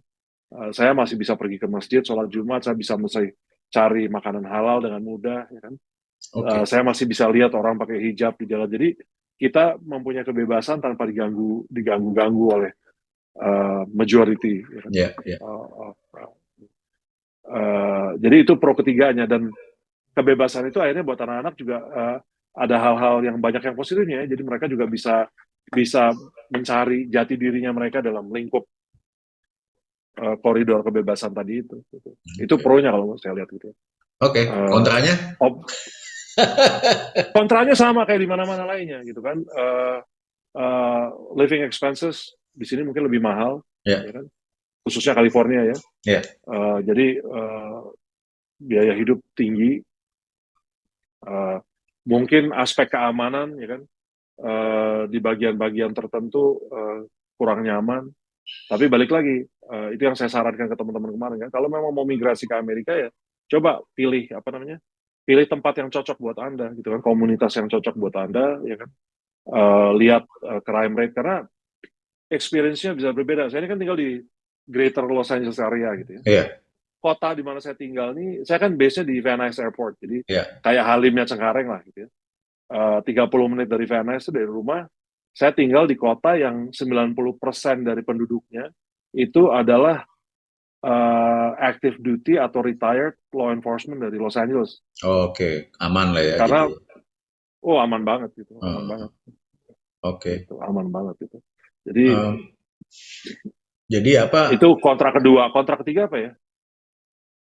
Ya kontrak ketiga saya jauh dari keluarga, orang tua saya di Jakarta, kakak adik saya di Jakarta. Jadi saya nggak punya keluarga di sini sebetulnya. Tapi mungkin buat saya, balik lagi nih, berangkat dari pengalaman jadi anak tentara kan. Saya dari kecil tuh pindah sekolah, pindah rumah, Hmm, pindah negara tuh udah sering banget gitu kan. ya. Kalau kalau Mas di Indonesia pasti kita udah ketemu jauh sebelum ini gitu ya Oh pasti loh. pasti udah, Tapi pasti. kayaknya intonasi obrolan kita akan berbeda kayaknya. Betul. Ya, saling curcol kayaknya kita. Itu dia. Dan Tapi itu mungkin poin mungkin kita udah ditangkap kali jadi pemberontak. udah di blacklist. Tapi itu poin yang bagus. Unfortunately kita sudah mencapai menjelang di penghujung versi Ya, versi final versi final. ya, Kalau ya, versi yang ya. belum final belum diedit kita udah extend ini 2 episode. Iya, oh iya Nggak, pasti. tapi ini Mas, um, kembali lagi ya arahan dari podcast ini kan episode-episode ini adalah selain saya menghadirkan figur-figur yang beragam latar belakang, lebih mengenal perjalanan mereka gitu ya supaya supaya kita tidak one dimensional gitu ya. Walaupun Betul. kami dalam bisnis konsultan penerbangan ini ya kita punya koridor-koridor of the way we do business gitu. Tapi Iya. saya percaya sekali kembali lagi penerbangan ini secanggih-canggihnya pesawat kan pasti ada manusia di It's the belakangnya. man behind the machine. It's the man Betul. behind the machine. Ya mungkin mungkin dalam 50 tahun ke depan sudah tidak bukan manusia lagi I don't know tapi maksud saya I doubt it. in, I doubt it. ingenuity dari manusia di belakang penerbangan, industri penerbangan inilah kekuatannya. Makanya saya menghadirkan figur-figur seperti Mas Wira untuk episode ini. Betul. Aim-nya tentunya selain kepada halayak umum untuk lebih mengetahui mengenai dunia penerbangan beragam, tentunya juga kepada profesi penerbangan gitu ya. Dalam hal ini saya Ya. ingin dengan mendengar dan melihat kesaksian Mas Wira, adik-adik dan teman-teman kita juga ikut terinspirasi gitu ya. Um, Insya Allah. apa kalau Mas bisa petik sebuah kalimat gitu ya atau kalimat Mas sendiri kepada teman-teman kita di tanah air baik yang sudah berhasil menjadi pilot maupun yang baru mau meniti karir atau terfikir untuk meniti karir sebagai pilot. Apa pesan Mas Wira? Satu kata sebetulnya. Resiliency. Itu yang paling Resilience. penting. Jadi ya resilient. Dan menurut saya itu satu satu hal yang uh, my lesson takeaway dari COVID kemarin. Ya. Jadi kita harus menjadi resilient dan translationnya resilient itu apa ya? Uh, Apa kete, mas? keteguhan. Keteguhannya. Iya. Ya kita maksudnya Jadi mau berapa kali kita dibanting pun kita tetap berusaha gitu. betul, ya. Dan berusaha itu akhirnya konteksnya melebar. Kita harus ikhlas bahwa mungkin saat ini kita tidak bisa melakukan profesi yang kita cintai. Tapi karena kita punya sifat ketahanan tadi itu, ketekunan, ketahanan, dan keyakinan bahwa kita harus melangsungkan hidup, akhirnya timbul keikhlasan. Jadi sama tuh waktu tahun 97, 98 maaf. 98, jadi 97 saya keluar dari Eva, 98 saya jualan ayam. Saya Di punya kafe tenda warung itu ya. tenda di Al-Azhar, di kafe tenda gitu kan. Saya tidak pernah berangkat tanpa senyum, saya tidak pernah bekerja tanpa ketawa, dan istri saya yang baru setahun itu ikut di sebelah saya, ikut bantuin saya. Eh, dan itu timbul keikhlasannya karena niatan tadi itu, to be resilient. Waktu itu kita masih muda, mungkin lebih mudah tertawa ya. Waktu pandemik gitu kan, Ya, dengan tekanan yang lebih tinggi, istri saya harus merubah pola yang tadinya kerja di Hong Kong tanpa pressure bahwa dia sebagai income utama kan. Tadinya kan seumur perkawinan kita dia sebagai guru, income ya, dia hanya mensuplemen income kami gitu kan. Akhirnya terbalik gitu kan. Dia menjadi primary earner, sementara waktu saya tidak punya penghasilan, saya di rumah ya kan. Saya hanya sekolah di rumah itu kan ada tegangan, tapi kembali lagi dari ya, keikhlasan tadi yang timbul karena itu resiliensi, bahwa kita yakin bahwa kita melakukan ini untuk bertahan hidup, untuk survive, ya kan? Tapi tidak hanya survive, untuk to thrive. Nah, untuk thrive itu kan harus ada keikhlasan. Kalau nggak, betul. kita tidak akan menemukan kenikmatannya dalam proses kan. Ya. Ya, Tidak ada dimanapun kita place our bets atau kita membuat sebuah keputusan itu adalah sebuah tempat yang menjamin bahwa kita akan safe, nggak akan ada, ya kan. nah, Eh, dan itu rahasia Tuhan, Mas. iya, iya, betul, betul, betul. Ya kita nggak nekat, nggak main terjun nekat gitu ya, gitu cap cip cup gitu Enggak. enggak. Tapi maksud saya Iya. dengan best thought process kita, dengan insting kita, juga tentunya dengan kita berdiskusi sama pihak keluarga gitu ya, setengah selebihnya kita leave it by chance aja kan gitu ya. Dengan keikhlasan ya, Ya, oh moga-moga kita, jalan itu ya ditunjukin gitu. betul betul kita we leave it to faith as well. Ya, Akhirnya saya gitu dalam proses kemarin COVID itu apa namanya, keyakinan saya tuh makin makin besar bahwa memang hmm, kita harus selalu berikhtiar, berusaha, ya kan, maksimal mungkin. Tapi pada akhirnya karena saya, if you ask me in 2020, apakah saya akan di Amerika, sama sekali nggak terpikir loh, Mas. hmm, hmm, hmm. Last question mas, last Ya, question, agak klise sih, agak klise. ya.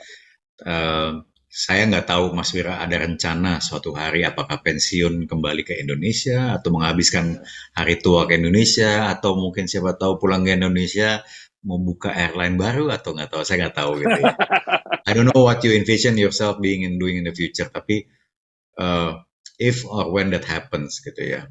Apa harapan Mas Wira, seorang Kapten Wira Sumakno yang sudah berkarir di penerbangan selama 30 tahun ya kurang lebih, sudah Saya 32 tahun. Saya 32 tahun ya, CPL saya tahun 91. 91, sudah mengenyam edukasi dari edukasi dini, bahkan itu di luar negeri.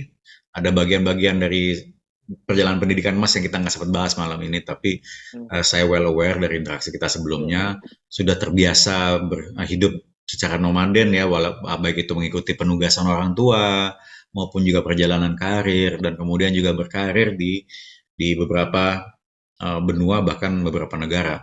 Apa harapan Mas terhadap industri penerbangan kedirgantaraan di kampung halaman? Eh, saya masih punya optimisme bahwa penerbangan nasional di Indonesia, regulasinya dapat berubah menjadi lebih transparan, lebih baik untuk pekerja profesionalnya maupun buat industrinya. Kalau menurut saya sampai hari ini regulasi yang ada yang menyangkut penerbangan maupun kebijakan fiskal dari Departemen Keuangan maupun regulasi penerbangannya sendiri itu masih lebih pro kepada industri. Ya, Ya nggak sih? Salah nggak saya? ya betul yang tadi saya bilang airline centric itu. Iya, iya. Airline centric pun kalau purely buat airline, menurut saya masih agak lebih baik. Kalau menurut saya masih lebih centric kepada pemilik airlines-nya. Ya. Jadi Yep. saya bukan menuduh, kembali lagi orang punya panggilan hidup masing-masing. Ada yang Hmm. memang dari lahir saya mau jadi CEO Iya, dan iya, mungkin iya. punya kesempatan menjadi CEO karena mungkin latar belakang keluarganya ataupun ya kan dinamika environment-nya, apapun itulah. Tapi saya berharap ke depan regulasi itu akan juga membela pelaku pekerjaannya, karena dan ini bukan hanya penerbang ya. Kita yang license, saya nggak tahu apakah Mas pernah membahas ini di podcast Anda atau akan membahas lebih lanjut lagi, tapi di penerbangan itu bukan hanya kami kan, bukan hanya penerbang kayak Mas Viva dan saya, ada flight attendants, ada we're the tip of the spear, gitu kan. Kita ujung tombaknya gitu. Tapi sebenarnya ujung tombak pun tergantung kita lihatnya di mana. Kalau dari sisi penumpang, mungkin ujung tombaknya adalah the first interaction adalah check-in agent, gitu kan. Attrition rate di dunia loh, ini bukan hanya di Amerika agak mendingan lah gitu ya, di negara barat, tapi di dunia ground agent di airline tuh masih at the bottom of the pile, gitu kan. Betul. Dengan income yang sangat rendah, dengan background pendidikan yang tidak terlalu tinggi, gitu kan. Mereka istilahnya attrition rate-nya paling tinggi, gitu kan. Padahal that's the first interaction, pengalaman orang menggunakan fasilitas transportasi udara. Customer service engagement-nya kan di situ. Jadi harapan saya ada perlindungan lah buat pengguna jasanya maupun pelaku profesinya. Dan pelaku profesi ini lebar, gitu kan. Dari mulai check-in agent, gate agent, flight attendant, flight support-nya, itu ada flight operation officer. Itu regulasinya kalau menurut saya masih sentrik terhadap kembali lagi jadi industri kan. Kamu sekolah, kamu dapat license, begitu dapat license kamu bekerjanya di situ. Tapi kalau saya bilang perlindungan dalam pekerjaan itu pun begitu nggak butuh ya begitu saja, gitu kan. Betul. Jadi regulasi itu harus ada accountability. Menurut saya pelaku industrinya sendiri belum dikaitkan kepada suatu regulasi di mana dia punya accountability. Jadi gini, intinya gini, Anda punya modal bikin perusahaan, bangkrut ya sudah, ya kan. Even perusahaan milik negara seperti Merpati sampai hari ini penyelesaian utang piutang mengenai pesangon dan lain-lain belum selesai kan. Jadi itu balik lagi doa saya untuk industri penerbangan nasional bahwa akan ada proses transparansi di mana semua stakeholder memiliki accountability dari pihak yang membuat regulasi, pihak yang melaksanakan, dan kita profesinya. Dan tambahan dari pertanyaan sebelumnya, ini ada bahasa Jawa saya mau sedikit masuk karena tadi di penerbangan itu bahasa Inggris kan sangat sangat kental, jadi biarpun kita di Indonesia pun sering pakai terminologi bahasa Inggris gitu, apalagi saya sekarang di Amerika, tapi saya mau menggunakan bahasa Jawa. Pro kontra tadi. Ada satu pepatah Jawa yang menyatakan, dan dalam semua bahasa ada pepatah ini, sawang sinawang. Apa tuh? Tahu Mas nggak ya? Aku nggak tahu. Bukan orang Jawa. Bukan, kalaupun dia juga Jawa nanggung, Mas. Sawang sinawang itu kalau bahasa Inggrisnya the grass is always greener on the other side. Jadi di mana kita bisa mengurangi melihat rumput tetangga, disitulah kita menerima kenikmatan bahwa ternyata rumput kita cukup indah. Bersyukur dengan rumput kita lah ya, dengan apa yang kita punya. Nah, sawang sinawang itu yang dilihat tuh selalu lebih bagus yang jauh, tapi belum tentu bisa fata morgana yang jauh. Mas, ini insight dan juga kisah-kisah yang bagus sekali, yang positif, yang juga sangat menyemangati ya. Kayak kita bicara di podcast yang kemarin nggak jadi, rekaman nggak jadi. Kisah cerita Mas itu sebenarnya bisa saya bikin rangkum jadi buku gitu ya kan. Sayang halus ya, hilang semua ya? Apa? Waduh, hilang. Karena di situ diceritakan juga masa kecil Mas Wira gitu ya, dan mengikuti. Ya kalau diinget-inget nanti aku mau juga. Aku pesannya ini boleh diedit nih. Aku pesan sama Siva, kalau saya sudah nggak ada nanti, mohon kesaksian tadi. Mas kan udah dengar ceritanya tuh. Iya. Ya diceritakan ke orang yang mau denger deh. We all should have a story to tell ya. Kalau nggak, of course. What did we live for gitu kan jadinya. Iya betul. Karena kadang-kadang orang yang terdekat dari kita belum tentu bisa melihat cerita kita secara objektif kan. Betul. Ini pemirsa pasti sudah lihat nih kan, podcast ini Mas Siva sedang menahan ngantuk karena di Jakarta udah jam pagi. Tenang. Cuma Mas Siva tuh sopan banget, jadi dia nahan nguapnya tuh ambil mulutnya ditahan-tahan sampai nggak. Ini 3 jam 6 menit gitu ya kan. Ya, Aku ya. mencoba untuk kelihatan kayak ini jam 2 siang gitu. Tapi Iya, iya. maksudnya gini, Saya lagi mulai menyala-nyala nih jam 12 siang soalnya nih. Antara untung lapar un- sama untungnya dan ini teman-teman podcast juga perlu tahu, saya ini kalong, saya lebih aktif di malam hari gitu ya kan. ah, Saya bukan early bird, saya night ya. owl. Jadi dan buat saya sangat-sangat berharga sekali kesempatan bisa diskusi sama seorang kolega di belahan benua sana gitu ya untuk Ya. selain edukasi kepada masyarakat umum tapi juga edukasi ke saya untuk memperkaya wawasan saya, kemudian juga memberikan saya kisi-kisi menuju ke insya Allah Kisi-kisi itu contekan ya? ya kisi-kisi contekan ya kan makanya tadi nanya pro dan kontra gitu. Tapi memberikan saya insight atau sudut pandang juga yang mungkin juga bisa saya olah untuk masa depan karir saya sendiri juga. Ya, We never know, ya kan? ya, Kita of di course, sini of kan course. kita di sini semua menulis cerita kita sendiri-sendiri dan Ya, ya, kanvasnya masih sangat besar ya, sekali gitu ya, Mas. Jadi betul, betul. saya berterima kasih sekali lagi kepada Kapten Wira Sumakno, teman kita, sahabat kita, sesama warga negara Indonesia yang kita banggakan berkarya eh, di Amerika Serikat saat ini. Kita doakan semoga Mas Wira, Kapten Wira, terus sehat walafiat tentunya Mas. Amin, Begitu amin. juga dengan Insya Allah, istri amin. dan anak-anak tercinta, orang tua Ya, juga terima diberikan kasih. kesehatan yang Ya, walafiat ya. dan Sama-sama. Amin. karir Mas Wira kemanapun eh, kalau di kapal tuh layar ya, Ya, angin meniupkan layar, saya yakin Mas Wira akan selalu bisa menemukan jalan yang terbaik, bukan cuma untuk memenuhi amin. aspirasi diri, tapi juga untuk kelangsungan kehidupan keluarga dan tentunya anak-anak tercinta gitu ya. Amin, Jadi amin. we wish you the best Mas, jangan Ya, kapok-kapok terima kalau kasih Mas. misalnya Oh, enggak. kayak ini sih Ya, kalau minimum gitu ya dengan podcast saya yang cupu ini yang masih istilahnya masih sumur jagung eh at least 50 orang nonton tuh pasti ada. Jadi ya, kalau ya. misalnya nanti kemudian ada yang mungkin menghubungi Mas Wira di LinkedIn atau apa, Oh ya ya, gitu anytime. siap-siap aja. Saya khususnya kalau saya lihat nama Indonesia di LinkedIn, begitu mau request connect, saya nggak pernah deny, saya langsung approve.